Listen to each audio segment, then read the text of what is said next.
Last 2 লেকচারে আলোচনা করেছিলাম গুরুমান এবং লঘুমান নিয়ে, অর্থাৎ গুরুমান ও লঘুমান কি, গুরুমান ও লঘুমানের অস্তিত্ব থাকার শর্ত কি। দেন লাস্টের লেকচারে এর উপর বেসিক কিছু প্রবলেম সলভ করেছিলাম। আজকে এটার মোস্ট ইম্পর্টেন্ট টপিকটা দেখব, অর্থাৎ একটা ফাংশন যদি আমাদের জানা থাকে তার গুরুমান এবং লঘুমান আমরা কেমনে নির্ণয় করতে পারি। তো আজকে আমরা এই রিলেটেড থিওরি এবং বেশ কিছু প্রবলেম সলভ করব। তবে লেকচারটি শুরু করার আগে বলতে চাই যে যারা এর আগের ভিডিওগুলি দেখোনি তাদের সবচেয়ে বেটার হবে ওগুলা দেখে না, কারণ এর আগের ভিডিওগুলি কিছু কিছু রেফারেন্স আমি আজকে থিওরি বোঝানোর জন্য ইউজ করব। সো ওগুলো দেখে না থাকলে হয়তো একটু বুঝতে প্রবলেম হতে পারে। সো তোমরা অবশ্যই ওটা দেখে নিও, আমি এই প্লেলিস্টের লিংক ডেসক্রিপশনে দিয়ে দেবো। সো চলো আজকে লেকচারটি শুরু করা যাক। এখন এই গুরুমান ও লঘুমান নির্ণয় প্রসেসটা বোঝার জন্য আমি প্রথমে দেখো একটা গ্রাফ কনসিডার করতেছি। সাপোজ এটা হলো একটা এফ অফ এক্স এর গ্রাফ, অর্থাৎ এটা y equal to F of x এর একটা ফাংশন, অর্থাৎ এখানকার যে স্বাধীন চলক ওটা হলো x। এখন এই ফাংশনের গুরুমান এবং লঘুমান দ্বারা আসলে কি বোঝায়? এই ফাংশনের যে পিক পয়েন্টগুলা, অর্থাৎ এই একটা পিক পয়েন্ট এবং এই একটা পিক পয়েন্ট, এই দুটা পয়েন্টে যে ফাংশনের ভ্যালু ওটাকে বলবো আমরা গুরুমান, এবং এই যে লোয়ার পয়েন্ট আছে বা ক্রেস্ট আছে, এই ক্রেস্টের যে ফাংশনের ভ্যালু ওটাকে বলবো আমরা লঘুমান। অর্থাৎ আমি এই যে পয়েন্টটা আছে এর যদি আমি x এর ভ্যালু ধরে নিই সাপোজ আলফা, তাহলে এখানকার এফ অফ আলফা হবে একটা গুরুমান। আমি যদি এই পয়েন্টটার x এর ভ্যালুকে যদি ধরে নিই আমি গামা, তাহলে এই পয়েন্টের যে ফাংশনের ভ্যালু ওটাকে বলবো আমরা এফ অফ গামা, যেটা হবে এই ফাংশনের একটা গুরুমান। আর এই পয়েন্টটাকে যদি আমরা ধরি বিটা, অর্থাৎ x এর ভ্যালু বিটা, দেন এই পয়েন্টের ফাংশনের ভ্যালু কি হবে? F of beta. এবং এই এফ অফ বিটাকে বলবো আমরা এই ফাংশনের একটা লঘুমান। সো আমরা গ্রাফের মাধ্যমে দেখো এই পয়েন্টগুলো জানা থাকলে অনেক সহজে গুরুমানকে এবং লঘুমানকে সেগুলো আমরা বের করতে পারি। জাস্ট এই পিক পয়েন্ট এবং যে ক্রেস্ট পয়েন্টগুলো আছে এই পয়েন্টগুলোতে শুধু আমাদের ফাংশনের ভ্যালুগুলো বের করতে হয়। এখন আমরা দেখি যে ম্যাথমেটিক্যালি আমরা কেমনে গুরুমান ও লঘুমান নির্ণয় করতে পারি। অর্থাৎ সে আমাদের এই ফাংশন একটা দেয়া আছে এফ অফ এক্স, এখন আমরা এটার গুরুমান এবং লঘুমান নির্ণয় করব। সো দেখো এই গ্রাফিক্যাল প্রসেসের মাধ্যমে সহজে বুঝতে পারতেছো যে আমরা যদি শুধুমাত্র এই আলফা বিটা গামা, অর্থাৎ যে পয়েন্টে গুরুমান ও লঘুমান আছে ওগুলা যদি আমরা এক্স এর ভ্যালুগুলো বের করে নিতে পারি, এরপর শুধু কি ওই ফাংশনে আলফা বিটা গামা অর্থাৎ এই পয়েন্টের এক্স এর ভ্যালুগুলো বসায় দিলে গুরুমান ও লঘুমান পেয়ে যাব। সো আমাদের ফার্স্ট কাজ হবে এই আলফা বিটা গামা এই পয়েন্টগুলো কেমনে বের করা যায় ওটা দেখা। এখন যদি তোমরা খেয়াল করো এই যে ম্যাক্সিমা এবং মিনিমার পয়েন্টগুলা, এই প্রতিটা পয়েন্ট কি এক একটা চরম বিন্দু কিন্তু। এবং লাস্টের 2 লেকচারে আমি বলেছিলাম যে চরম বিন্দুর জন্য এক্স এর ভ্যালু কেমনে বের করতে হয়। যে প্রতিটা যে চরম বিন্দু, এই চরম বিন্দুতে যদি আমি স্পর্শক টানি, প্রতিটা স্পর্শক কি হবে? এক্স অক্ষের সমান্তরাল, অর্থাৎ এই স্পর্শকের ঢাল হবে শূন্য। আর স্পর্শকের ঢাল শূন্য হওয়া মানে কি? ওই পয়েন্টের ডেরিভেটিভ হওয়া শূন্য। অর্থাৎ আমাদের যে এফ অফ এক্স আছে, আমরা যদি শুধু এটাকে ডিফারেন্সিয়েশন করে এই ডেরিভেটিভ এফ অফ এক্স বের করে নিই, এরপরে এই ডেরিভেটিভটাকে শূন্য করে দিই, এরপর এই সমীকরণ সমাধান করে এক্স এর ভ্যালুগুলো বের করি, তাহলে দেখবো যে এই এক্স এর ভ্যালুগুলো আসলে আমাদের আলফা বিটা এবং গামাই হবে।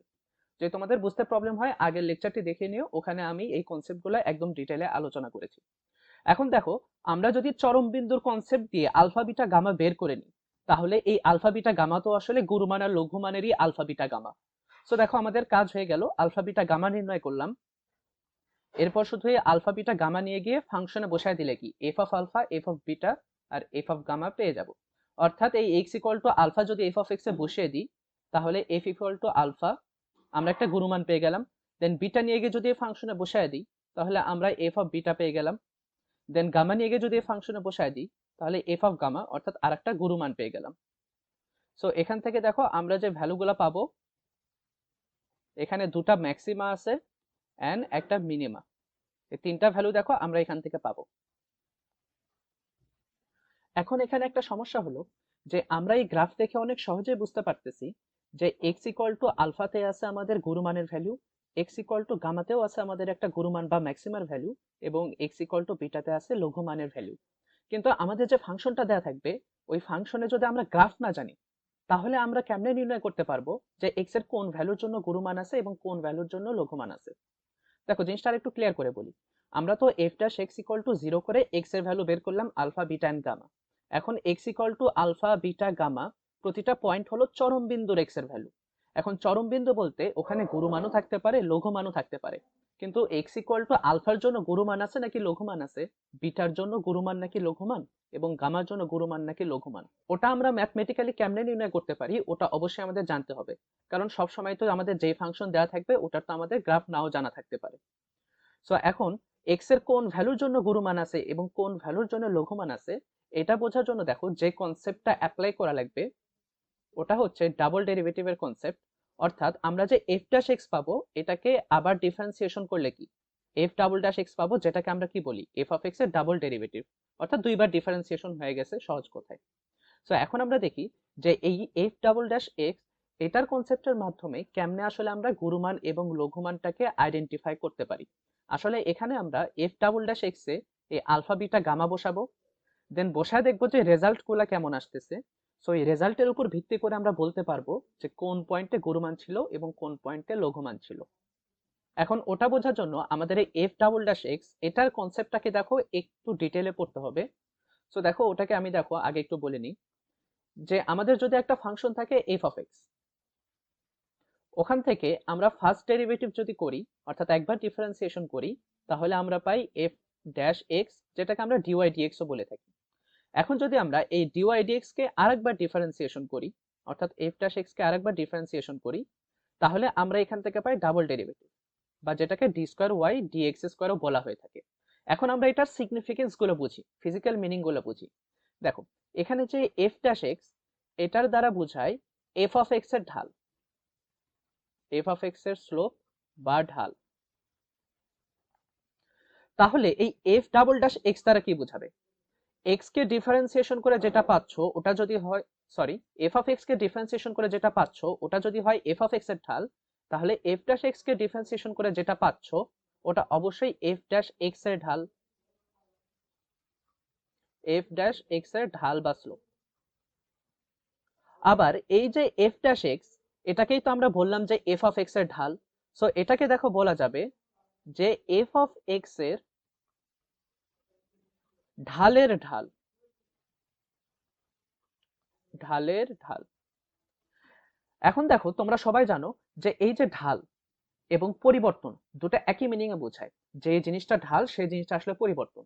এসব বেসিক আলোচনা আমি এই লেকচার সিরিজের একদম ফার্স্টের ভিডিওতে আলোচনা করেছি, কারো বুঝতে প্রবলেম হলে ওটা তোমরা দেখে নিতে পারো। যে ঢাল যে জিনিস পরিবর্তন সেম জিনিস।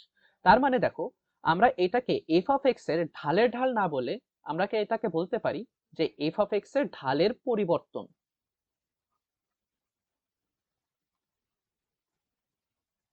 সো দেখো আমাদের মোস্ট সিগনিফিকেন্ট লাইন হলো এইটাই যে এফ ডাবল ড্যাশ এক্স অর্থাৎ একটা ফাংশনকে যখন দুইবার ডিফারেন্সিয়েশন করা হয় তাহলে ওটার দ্বারা বোঝায় যে আমাদের যে মেন ফাংশন ওটার ঢালের পরিবর্তন কেমন হইতেছে সেটা। অর্থাৎ আমরা যদি এফ ডাবল ড্যাশ আলফা বের করি তাহলে এফ ডাবল ড্যাশ আলফা দ্বারা বোঝাবে যে আলফা বিন্দুতে এফ অফ এক্স এর ঢালের পরিবর্তনটা কেমন ছিল। আবার যদি আমরা এফ ডাবল ড্যাশ বিটা বের করি তাহলে এটার দ্বারা বোঝাবে যে এক্স ইকুয়াল টু বিটা বিন্দুতে এফ অফ এক্স এর ঢালের পরিবর্তনটা কেমন ছিল। Similarly f double dash gamma দ্বারা বোঝাবে এক্স ইকুয়াল টু গামা বিন্দুতে ফাংশনের পরিবর্তনটা কেমন ছিল বা এফ অফ এক্স এর পরিবর্তনটা কেমন ছিল। অর্থাৎ জাস্ট সিম্পলি মাথায় রাখো যে এফ ডাবল ড্যাশ এক্স দ্বারা বোঝায় যে ফাংশনের একটা নির্দিষ্ট বিন্দুতে ঢালের পরিবর্তন কেমন হয়। এখন এই থিওরিটা দেখো মাথায় রাখলে আমাদের সামনের লজিকটা বুঝতে অনেক সহজ হবে। সো আমরা দেখলাম যে এই যে এফ ডাবল ড্যাশ এক্স এর কনসেপ্টটা ইউজ করতে চাইতেছি এটার দ্বারা বোঝাইতেছে এফ অফ এক্স এর ঢালের পরিবর্তন। এখন গুরুমান এবং লঘুমানের জন্য এই এফ ডাবল ড্যাশ এক্স অর্থাৎ এফ অফ এক্স এর ঢালের পরিবর্তনটা কেমন হবে ওটা যদি আমরা বুঝতে পারি তাহলে আমরা বলে দিতে পারবো যে x equal to alpha beta গামার কোনটার জন্য গুরুমান পাওয়া যাবে এবং কোনটার জন্য লঘুমান পাওয়া যাবে। সো এখন আমরা দেখি যে গুরুমানের জন্য এই ঢালের পরিবর্তন অর্থাৎ এফ ডাবল ড্যাশ এক্সটা কেমন হয় এবং লঘুমানের জন্য এটা কেমন হয়। সো দেখো আমি আবার সেপারেটলি ওই গ্রাফের অংশটুকু নিতেছি।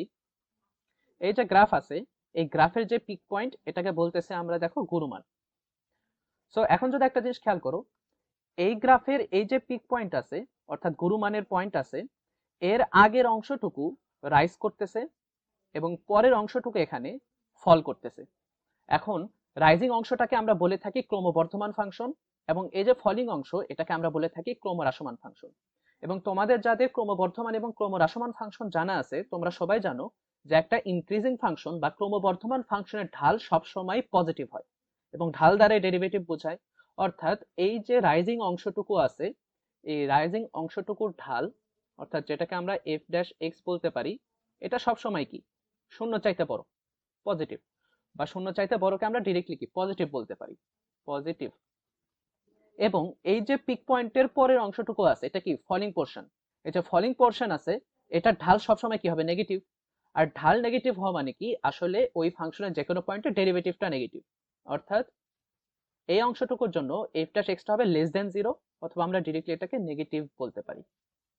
ওকে, সো দেখো এখানে আমরা একটা জিনিস খেয়াল করলাম, এই যে আমাদের গুরু মানের যে পয়েন্টটা আছে এর আগে ঢাল সবসময় হবে কি পজিটিভ, এবং এর পরে ঢাল সবসময় কি হবে নেগেটিভ।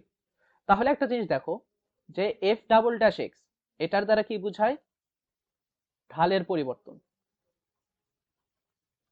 চেঞ্জ অফ স্লোপ, ঢালের পরিবর্তন। এখন আমরা একটা পরিবর্তন কেমনে বের করি, ফাইনাল ভ্যালু থেকে ইনিশিয়াল ভ্যালু বাদ দিই, অর্থাৎ পরবর্তী ভ্যালু থেকে কি আগের ভ্যালুটা বাদ দিই, অর্থাৎ ফাইনাল ঢাল বা ফাইনাল স্লোপ মাইনাস কি ইনিশিয়াল স্লোপ। এখন এই যদি গুরুমানের জন্য খেয়াল করি তাহলে দেখো এই পয়েন্টের যে পরে অর্থাৎ ফাইনাল যে স্লোপটা আসবে ওটা কি আসতেছে নেগেটিভ, মাইনাস ইনিশিয়াল স্লোপ, এই যে গুরুমানটা আছে এর আগে যে ঢালটা আছে ওটা কি আছে এখানে পজিটিভ। এখন একটা যদি নেগেটিভ ভ্যালু থেকে একটা পজিটিভ ভ্যালু বাদ দেওয়া হয় তাহলে কিন্তু এই রেজাল্ট সবসময় কি আসবে নেগেটিভ। দেখো যদি বুঝতে কষ্ট হয়ে থাকে ভ্যালু নিয়ে দেখো, সাপোজ তুমি এখানে কি একটা নেগেটিভ ভ্যালু, তো একটা নেগেটিভ ভ্যালু বলতে কি সাপোজ -5, দেন মাইনাস এখানে কি একটা পজিটিভ ভ্যালু মানে কি সাপোজ 3 নাও, এটার ভ্যালু কত আসবে -8। অর্থাৎ সবসময় দেখো একটা নেগেটিভ ভ্যালুতে একটা পজিটিভ ভ্যালু বাদ দিলে সবসময় রেজাল্টটা কি আসবে নেগেটিভই আসবে। তাহলে আমরা একটা জিনিস খেয়াল করলাম যে এক্স এর যে পয়েন্টের জন্য গুরুমান আছে তার আগের অংশে সবসময় ঢাল পজিটিভ, তার পরের অংশে ঢাল সবসময় নেগেটিভ, তাহলে ঢালের পরিবর্তন সবসময় হবে নেগেটিভ। অর্থাৎ এখানে যদি আমরা এখন এফ ডাবল ড্যাশ আলফা বসায় দিই তাহলে এটা অবশ্যই নেগেটিভ আসবে। কারণ কি, কারণ এই যে এক্স ইকুয়াল টু আলফা বিন্দু ছিল এখানে আসলে কি ছিল গুণমান ছিল। সেম কেস হলো গামার জন্য, যে আমরা যদি এফ ডাবল ড্যাশ এক্স বের করে গামাটা বসায় দিই আমরা দেখবো যে ওটার ভ্যালু সবসময় নেগেটিভ আসতেছে। অর্থাৎ এখানে এফ ডাবল ড্যাশ গামাও কি আসবে নেগেটিভ আসবে। অর্থাৎ এখান থেকে আমরা একটা রেজাল্ট বলতে পারি যে আমরা যদি ফাংশনকে দুইবার ডিফারেন্সিয়েশন করে ডাবল ডেরিভেটিভ বের করে নিই এবং ওই যে আমরা এক্স এর ভ্যালুগুলো পাইতেছি ওগুলা বসায় দিই, তাহলে ওই ভ্যালুগুলো যদি নেগেটিভ আসে তাহলে ওই ভ্যালুতে আসলে ম্যাক্সিমা এক্সিস্ট করে। অর্থাৎ এই F double dash x equal two negative এটা কিসের রেজাল্টের জন্য, এটা হলো গুরুমান বা ম্যাক্সিমা রেজাল্টের জন্য। এখন মিনিমার জন্য কেমন হইতে পারে ওটা দেখো আমরা দেখি। সো দেখো একটা মিনিমার জন্য আমি একটা গ্রাফ নিই, জাস্ট এই গ্রাফটাকে দেখো উল্টায় দিলেই কি একটা মিনিমা পয়েন্টের জন্য গ্রাফ পাওয়া যাবে। অর্থাৎ এখানে যে লোয়েস্ট পয়েন্ট আছে ক্রেস্ট আছে এটাকে আমরা কি বলবো এখানকার লঘুমানের পয়েন্টটা বলবো। ওকে, এখন এটার জন্য যদি খেয়াল করো এটার যে আগের অংশ এটা কি ফল করতেছে, এই যে এই অংশটা গ্রাফের এটা দেখো ফল করতেছে। ফল করতেছে মানে কি ক্রমহ্রাসমান ফাংশন, আর ক্রমহ্রাসমান ফাংশনের জন্য আমরা তো বললামই যে ঢাল বা ডেরিভেটিভ কি হবে নেগেটিভ। সো এই অংশের জন্য এখন যে এফ ড্যাশ এক্স এটা হবে নেগেটিভ, এবং এই যে লোয়েস্ট পয়েন্ট অর্থাৎ লঘুমানের পয়েন্ট এরপরে যে অংশটা আছে এটা কি রাইজিং পোর্শন, আর রাইজিং অংশের জন্য আমরা দেখলাম যে ঢাল কি হবে পজিটিভ হবে, অর্থাৎ এফ ড্যাশ এক্স হবে পজিটিভ। এখন আমরা এই লঘুমানের জন্য এফ ডাবল ড্যাশ এক্স এর রেজাল্টটা বের করি। সো আমরা যেটা বললাম যে এফ ডাবল ড্যাশ এক্স হলো ঢালের পরিবর্তন, অর্থাৎ আমাদের ফাইনাল ঢাল থেকে অর্থাৎ পরবর্তী ঢাল থেকে ইনিশিয়াল ঢাল অর্থাৎ পূর্ববর্তী ঢালটাকে বিয়োগ করে দেখতে হবে। সো এখানে ফাইনাল মানে কি এই যে লঘুমানের পয়েন্টটা আছে এর পরবর্তীতে কি হচ্ছে সেটা, এর পরবর্তীতে ঢাল কি আসছে এখানে পজিটিভ, মাইনাস ইনিশিয়াল ঢাল, অর্থাৎ এই পয়েন্টের আগে ফাংশনের ঢালটা কেমন ছিল এই যে আমরা দেখলাম নেগেটিভ, সো মাইনাস নেগেটিভ। এখন এখানে একটা নেগেটিভ ভ্যালু এবং সামনে আছে একটা নেগেটিভ, তাহলে একটা পজিটিভ আর এই মাইনাসে মাইনাসে প্লাস একটা positive, so positive plus positive সব সময় কি আসবে এখানে রেজাল্ট পজিটিভে আসবে। যেমন দেখো এখানে দেখো ভ্যালুতে একটু বুঝাই দিই যে এখানে মনে করো একটা পজিটিভ ভ্যালু আছে সাপোজ 5, মাইনাস দিয়ে এখানে কি একটা নেগেটিভ ভ্যালু না, নেগেটিভ ভ্যালু সাপোজ -3, তাহলে এটার ভ্যালু কি এখন +8 আসতেছে। অর্থাৎ একটা পজিটিভ ভ্যালু থেকে যদি একটা নেগেটিভ ভ্যালু বিয়োগ করো তাহলে সবসময় রেজাল্টটা কি আসবে, পজিটিভ।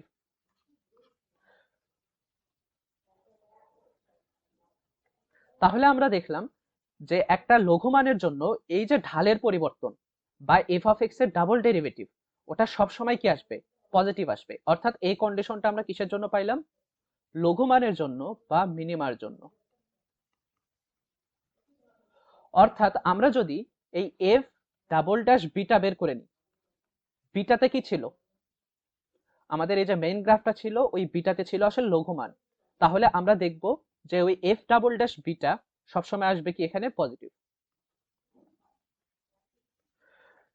সো এখান থেকে যদি এফ ডাবল ড্যাশ এক্স এর কনসেপ্টটাকে দেখো একটু যদি গুছায় বলি, তাহলে আমরা এফ ডাবল ড্যাশ এক্স বের করব, দেন জাস্ট ওই যে এক্স এর ভ্যালুগুলো পাইলাম ওগুলো আমরা দেখো এখানে বসাবো। যদি আমরা দেখি রেজাল্টগুলো নেগেটিভ আসতেছে, তাহলে অবশ্যই এক্স এর ওই পয়েন্টগুলোতে আসলে ম্যাক্সিমা এক্সিস্ট করতো। আর যদি আমরা দেখি যে ওটা পজিটিভ আসতেছে, তাহলে ওখানে বুঝতে হবে যে ওই পয়েন্টগুলোতে আসলে মিনিমা এক্সিস্ট করে।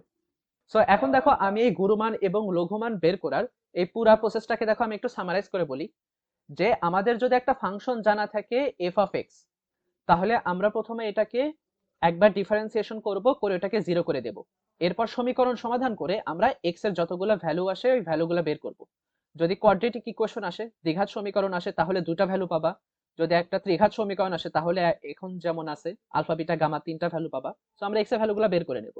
এরপরে আমরা এই ফাংশনটাকে আরেকবার ডিফারেন্সিয়েশন করব, অর্থাৎ এফ ডাবল ড্যাশ এক্স বের করব।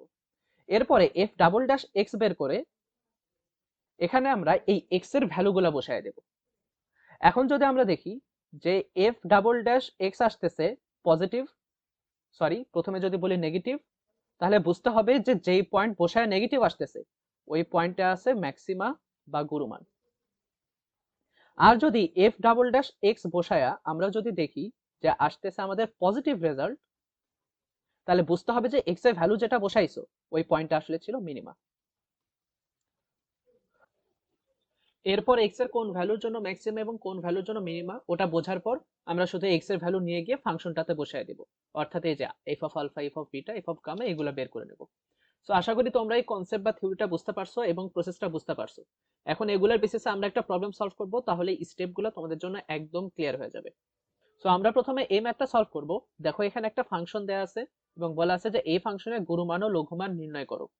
সো আমরা যে স্টেপগুলো বললাম বা প্রসেসগুলো বললাম ওই স্টেপের উপর বেসিস করে দেখো আমাদের এই প্রবলেমটা সলভ করতে হবে। আর আমি দেখো এই ম্যাথের নাম্বার দিয়েছি নাম্বার 5, কারণ এর আগে 4টা ম্যাথ আমি লাস্টের লেকচারে আলোচনা করেছি, ওগুলো গুণমান লঘুমানের কিছু বেসিক প্রবলেম ছিল আর কি। সো এই ম্যাথটা এখন দেখি, যে আমি যেটা বলছিলাম যে আমাদের যদি এফ অফ এক্সটা দেয়া থাকে, আমাদের ফার্স্ট কাজ হবে এফ ড্যাশ এক্স বের করা, এরপর ওটাকে 0 করে এক্স এর ভ্যালু বের করা। সো প্রথমে আমাদের এফ ড্যাশ এক্সটা বের করতে হবে।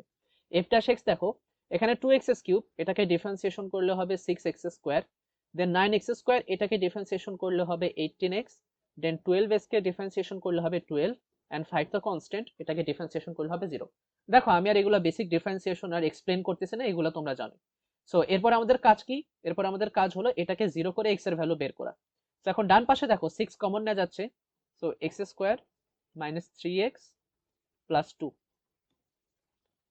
সো এখান থেকে আমরা পাইতেছি x square minus 3x plus 2 equal to 0। So দেখো এখানে কি মিডল টার্মটা এক্সপ্যানশন করে দাও, মাইনাস 2x মাইনাস x, তাহলে এখান থেকে পাবা 2 এবং 1। তো এখন আমাদের দেখতে হবে যে x এর যে দুটো ভ্যালু পাইলাম 1 এবং 2, এই দুটার মধ্যে x এর কোন ভ্যালুর জন্য আমরা গুণমান পাবো এবং কোন ভ্যালুর জন্য আমরা লঘুমান পাবো। সো ওটা জানার প্রসেসটা কি ছিল, যে আমাদের যে এই f ড্যাশ x এর ফাংশনটা আছে এটাকে আমাদের আরেকবার ডিফারেন্সিয়েশন করতে হবে, অর্থাৎ f ডাবল ড্যাশ x বের করতে হবে। So f double dash x, so দেখো এটাকে ডিফারেন্সিয়েশন, সো 6x স্কয়ার কে ডিফারেন্সিয়েশন করলে হবে 12x, দেন মাইনাস 18x কে ডিফারেন্সিয়েশন করলে হবে মাইনাস 18, 12 কনস্ট্যান্ট, এটাকে ডিফারেন্সিয়েশন করলে 0। সো এখন আমাদের কি করতে হবে, f ডাবল ড্যাশ 2 এবং 1 বের করতে হবে। সো এখানে কি আসতেছে 12 গুণন 2 মাইনাস 18, সো 12 ইন্টু 2 24, 24 মাইনাস 18 অর্থাৎ 6। তার মানে f ডাবল ড্যাশ x টার ভ্যালু আসছে 6, অর্থাৎ কি পজিটিভ। যেহেতু x ইকুয়াল টু 2 এর জন্য পজিটিভ আসছে, তাহলে অবশ্যই x ইকুয়াল টু 2 এর জন্য এই ফাংশনটার কি মিনিমা এক্সিস্ট করে। দেখো ওই কন্ডিশনটা খেয়াল করো, যদি ডাবল ডেরিভেটিভের ভ্যালুটা পজিটিভ আসে তাহলে ওই পয়েন্টে আছে মিনিমা। ওকে, দেন আমাদের 1 বসাইতে হবে। So 12 into 1 minus 18। সো দেখো এখানে ভ্যালু আসতেছে -6, যেটা নেগেটিভ। যেহেতু x ইকুয়াল টু 1 বসানোর ফলে আমাদের ডাবল ডেরিভেটিভটা আসতেছে নেগেটিভ, তাহলে অবশ্যই x ইকুয়াল টু 1 এর জন্য যে ফাংশনের ভ্যালু ওখানে আসলে ম্যাক্সিমা এক্সিস্ট করে। আর একটাতে যদি পেয়ে যাও মিনিমা, তাহলে বোঝাই যাচ্ছে আর একটা ম্যাক্সিমাই হবে। সো দেখো আমরা আইডেন্টিফাই করতে পারলাম যে x ইকুয়াল টু 2 বসাইলে আমরা পাবো ফাংশনের মিনিমা ভ্যালু, এবং x ইকুয়াল টু 1 বসাইলে পাবো আমরা ফাংশনের ম্যাক্সিমাম ভ্যালু। সো আমরা যদি ম্যাক্সিমা নির্ণয় করতে চাই, maxima, then simply x equal to 1 বসাইতে হবে ফাংশনে, অর্থাৎ f অফ 1 নির্ণয় করতে হবে। ওকে, সো এই যে এটা আমাদের মেন ফাংশন। এখানে দেখো f অফ 1 হইলে কি হবে, 2 into 1 cube, than minus 9 into 1 square, দেন প্লাস 12 ইন্টু 1 প্লাস 5। এরপর জাস্ট এখানে সিম্পল ক্যালকুলেশন করো। এখানে 2 মাইনাস 9 অর্থাৎ -7 প্লাস 5, ওকে, দেন প্লাস 5 অর্থাৎ 10। সো দেখো এটা আমরা কি পাইলাম, ম্যাক্সিমা। এরপর যদি দেখো আমরা মিনিমা বের করতে চাই, তাহলে মিনিমা কিসের ভ্যালু হবে, x ইকুয়াল টু 2 বসাইলে ফাংশনের ভ্যালু, অর্থাৎ f অফ 2। সো দেখো এই যে আমাদের f অফ x এর ফাংশন, এখানে আগে 1 বসাইছিল, এখন শুধু কি জাস্ট 2 বসাই দাও, অর্থাৎ 2 into 2 cube minus 9 into 2 square plus 12 into 2 plus 5। So এখানে ক্যালকুলেশন করো। ওকে, 2 ইন্টু এটা 8, সো 16, 2 স্কোয়ার অর্থাৎ 4 মাইনাস 36, দেন 24, আর এটা হলো 5। সো দেখো এখানে ক্যালকুলেশন করে কি পাচ্ছ, -20 প্লাস 20 অর্থাৎ 4 অর্থাৎ 9। সো আমাদের এই যে ফাংশন আছে এটার ম্যাক্সিমার ভ্যালু হলো 10 এন্ড মিনিমার ভ্যালু হলো 9। সো এই টাইপের প্রতিটা ম্যাথ আমাদের একদম এই প্রসেসে সলভ করতে হবে, যে আমাদের যে ফাংশনটা দেয়া আছে আমরা প্রথমে ফার্স্ট ডেরিভেটিভ বের করে নেব, দেন এটাকে 0 করে দিয়ে আমরা x এর ভ্যালু বের করে নেব। এখন x এর কোন ভ্যালুর জন্য আমাদের ম্যাক্সিমা আছে বা মিনিমা আছে এটা আইডেন্টিফাই করার জন্য আমরা কি করব, ডাবল ডেরিভেটিভ বের করব। ওকে, ডাবল ডেরিভেটিভ বের করে এরপরে আমরা ওই যে x এর ভ্যালুগুলো বসাবো। যদি আমরা দেখি যে x এর একটা ভ্যালুর জন্য ভ্যালু আসতেছে পজিটিভ, তাহলে x এর ওই মানের জন্য আসলে আছে মিনিমা। আর আমরা যদি x এর আরেকটা ভ্যালু বসায় দেখে আসতেছে নেগেটিভ, তাহলে ওই ভ্যালুর জন্য ওই ফাংশনে আসে আসলে ম্যাক্সিমা। সো এরপর যখন আমাদের আইডেন্টিফাই করা হয়ে যাবে যে x এর কোন ভ্যালুর জন্য ম্যাক্সিমা আর মিনিমা আছে, আমরা জাস্ট ওই x এর ভ্যালু নিয়ে গিয়ে মেইন ফাংশনে বসায় দেব, তাহলে যে ফাংশনের ভ্যালুগুলো পাবো ওগুলো আমাদের ম্যাক্সিমা হবে এবং মিনিমা হবে। সো আশা করি তোমরা সবাই এই গুণমান এবং লঘুমানের কনসেপ্টগুলো এবং এগুলা ডিরেক্টলি ফাংশন থেকে কেমনে বের করতে হয় এই প্রসেস এবং স্টেপগুলো বুঝতে পারছো। যদি এগুলো নিয়ে কোনো প্রকার কনফিউশন থাকে তাহলে অবশ্যই কমেন্ট সেকশনে কমেন্ট করবা। সো এই লেকচারটি আমি এখানে শেষ করতেছি এবং সামনের লেকচারে এর উপর আরো বেশ কিছু প্রবলেম সলভ করব। তো সবাই ভালো থেকো, আল্লাহ হাফেজ।